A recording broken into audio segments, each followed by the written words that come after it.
आज वाटेगाव येथील पश्चिम वाडी भागामध्ये आपण आहोत आणि वाटेश्वर मंदिर हे वाटेगावचं ग्रामदैवत व इकडं पश्चिम शहर तालुक्यात जाण्यासाठी जो मेन रोड आहे त्या रोडवरती आहोत आणि इथे येण्याचं कारण म्हणजे आपण या रोडवरती पाहू शकतो कसा किती भला मोठा खड्डा पडलेला आहे. एक सोडून दोन दोन खड्डे पडलेले आहेत. रस्ता कुठे एक 2 ते 3 फूट फक्त रस्ता बाकी आहे. या बाकी सगळं खड्ड्याच साम्राज्य झालेलं आहे. तर आपल्यासोबत बोलण्यासाठी स्थानिकचे काही रहिवासी आहेत त्यांच्याकडून जाणून घेऊया की त्यांना इथं काय त्रास होतोय किंवा त्यांनी इथं काय दुर्घटना पाहिल्यात का. सर नमस्ते. नमस्कार. आपण आता इथले रहिवासी आहात आणि हा खड्डा आपण बघतोय की कशा पद्धतीने रस्त्याची दुरावस्था झालेली आहे. तर आपल्याला इथं काय अनुभव आले. अनुभव म्हणजे शाळेचे विद्यार्थी जातात इथं पुढे 2 शाळेत लहान मुलांचे आहेत. जिल्हा परिषद शाळा 1 नंबर, जिल्हा परिषद शाळा 2 नंबरीत आहेत. मुलं इकडनं जातात, येणारी वाहनं इकडनं रस्ता खराब जाऊन इकडनं जातात आणि मुलं इथं त्या कोपऱ्यावर जातात. ह्या कोपऱ्यात सुद्धा डबरा पडलेला आहे आणि त्या इकडनं मुलांना जाता येत नाही. तर प्रशासनात जागृत होऊन एखादा अपघात वगैरे घडू नये ह्याच्या आधी तर तुम्ही सतर्कता पाहून रस्ता केला तर फार बरं होईल. त्या रस्त्याचं काम होणार आहे. पण झाले कसं प्रत्येकजण म्हणते रस्त्याचं काम होणार आहे ते आपण बघू, पण हे होणार कधी. एखादा अपघात झाला तर तुम्ही करणार का. त्याच्यावर काय अपघात घडलेत का. तर इथं 2-3 माणसं इथं पडले, त्या नाल्यात पडलेले ते बघतो आपण कारण इथं रस्त्याची फक्त रुंदी राहिलेली 2 ते 3 फूट आपण पाहू शकताय आणि पलीकडे नाला आहे. या साईडला एवढा मोठा खड्डा आहे की जर चाक त्यात गेलं तर पूर्ण चाक जाऊ शकतं. आता आपण वाहन बघू शकताय, वाहनाची येणार परिस्थिती. इथं अरुंद रस्ता असल्यामुळे इकडे येणार वाहन व इकडे बांबवडे किंवा पाचोंबरी साईडने येणारे वाहन या दोन्ही जर समोर आल्या तर इतकं ट्रॅफिक जाम होतंय की पूर्ण अर्धा तास ट्रॅफिक इथं हलत नाही. अशी परिस्थिती आहे. पूर्ण चाक खाली जाते. इतकी जर रस्त्याची दुरवस्था असेल तर रस्ता प्रशासनानं, स्थानिक प्रशासनानं याकडे लक्ष देऊन एखादा होणारा मोठा अपघात टाळण्यासाठी याकडे गांभीर्याने दखल घेऊन हा रस्ता करणं गरजेचं आहे.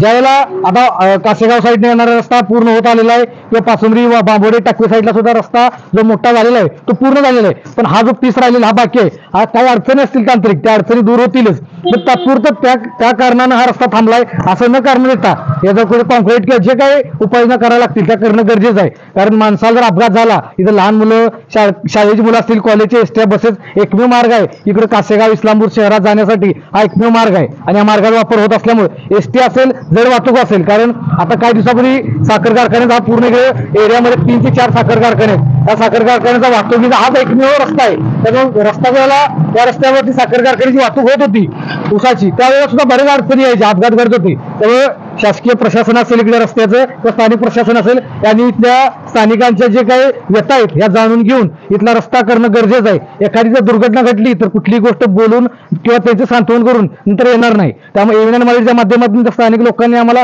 वारंवार विनंती केली होती की तुमच्या माध्यमातून आमची जी वस्तुस्थिती आहे ही दाखवावी व प्रशासनाच्या निदर्शनास आणावं की रस्त्याची काय परिस्थिती आहे आणि इथले लोक कसे प्रवास करतायत. त्यामुळे एव्हिननच्या माध्यमातून आम्ही शासनालाही सांगू शकतो की इथं अशी दुरावस्था आहे. त्यामुळे शासनानं याकडे कुठेतरी हलकी गोष्ट न घेता जबाबदारीने गांभीर्यानं हा रस्ता पूर्ण करावा अशी विनंती आहे. एव्हिनन मराठीसाठी शीतल कुमार शेटे, वाटेगाव. 2 ते 3 तासापूर्वी एव्हिनन मराठीनं याच ठिकाणचा ग्राउंड रिपोर्ट केला होता. हेच ते इथले स्थानिक नागरिक होते. आपण पाहू शकतो की रिपोर्ट केल्यानंतर इथला ग्राउंड रिपोर्ट झाल्यानंतर इथल्या जे रोड व्यवस्थेचे कंट्रोलर वगैरे असतील त्यांनी इथं फक्त इथल्या स्थानिक लोकांच्या तोंडाला पाणी पुसण्याचं काम केलेलं आहे. आपण पाहू शकतो त्यांनी फक्त मलमपट्टी करायचं काम केलंय. इथलाच दगड घेऊन, इथलेच खडी घेऊन इथल्या डबऱ्यात टाकलेले आहे. इथले खड्डे मोजण्याचा प्रयत्न केला, त्यावर फक्त रोलिंग केलेलं आहे. आपण पाहू शकतो की स्थानिक लोकांनी इथं विरोध केला, पण आपण त्यांच्या जाणून घेऊ की त्यांनाही पसंत आहे का. आपण 2 तासापूर्वी इथला ग्राउंड रिपोर्ट केल्यानंतर इथल्याच त्या कंत्राटदारांनी इथे येऊन फक्त कुठतरी दगड टाकण्याचं किंवा कुठतरी खडी टाकण्याचं काम केलं. आपण या कामाची म्हणजे आपल्याला हे पसंत आहे का काम. अजिबात पसंत नाही. आम्ही त्यांना सांगितलं असं करून नका म्हटलं तर चांगलं पिचिंग करून घ्या. ते बरं म्हटले, जेसीबीने काम ओढलं ते अधिकारी होते ते निघून गेले. बरं, आपण आता पाहू शकतो काय कामाची परिस्थिती आहे. नुसतं काय केलं त्यांनी केलं. आम्ही त्यांना म्हणलं हे आज काय करू नका. आता हे बघा नुसतं ट्रक गेला तर लगेच हे होते ते बाहेर सगळं इकडे येते. हेच जर या दगडावरनं एखादी 2 व्हीलर किंवा 4 व्हीलर गाडी गेली या दगडाच्या काठावरनं, हा दगड उडून इथं आता बसण्याची व्यवस्था असते, लोक बसायला असतात. तर संध्याकाळच्या वेळेला इथे लहान मुलं खेळत असतात, त्याच्या डोक्याला किंवा कुठे इजा झाली तर या सगळ्या गोष्टीसाठी जबाबदार कोण हा एव्हिनन मराठी प्रश्न विचारतोय. या सगळ्या गोष्टीसाठी जबाबदार कोण. कारण हे डायरेक्ट थेट तुम्ही एका मानव जातीच्या जीवाशी खेळण्याचा प्रयत्न करत आहेत आणि इतके निकृष्ट विचाराचे का हे कंत्राटदार हा जनतेच्या मनात प्रश्न आहे. कारण हे कुठेतरी तुम्ही तोंडाला पाणी पुसायचं काम केलेलं आहे. इथून जर एखादी 4 व्हीलर जर आली तर ते सगळे दगड बाहेर निघत आहेत. एक टायर जर इथला फिरला काय या कारणानं तर इथली सगळी माती बाहेर येणार आहे, इथले दगड बाहेर येणार आहेत. त्यामुळे फक्त त्यांनी तोंडाला पाणी पुसायचं काम केलेलं आहे. आणि या इथून पुढेही याच्यावर तुम्ही आता इथून पुढे कशा तुमच्या डोक्यात काय आहे की त्यांना जाऊन दाब विचारणार आहे वगैरे काय? त्या विषयामध्ये इथून कसं इथून मुले शाळेची मुलावर जातात. मी सकाळी पण बोलतो इथे 2 शाळा आहेत, लहान मुलं 1 नंबर शाळा 2 नंबर शाळा. मुलांना अजिबात इथून जाता येत नाही, पालकांना तर अजिबात जाता येत नाही. त्यानंतर म्हातारे माणसं वाटेश्वर मंदिरात माणसं देवाला पण जातात, त्यांना सुद्धा जाता येत नाही. त्यामुळे ही जी लवकरात लवकर दखल घ्यावी हीच आमचं मुख्य वाक्य आहे.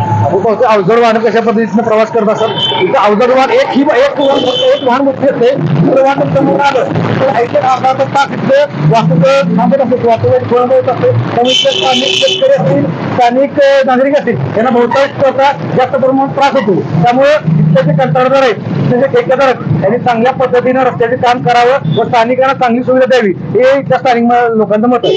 एव्हीएन मराठीसाठी शीतल कुमार शेटे.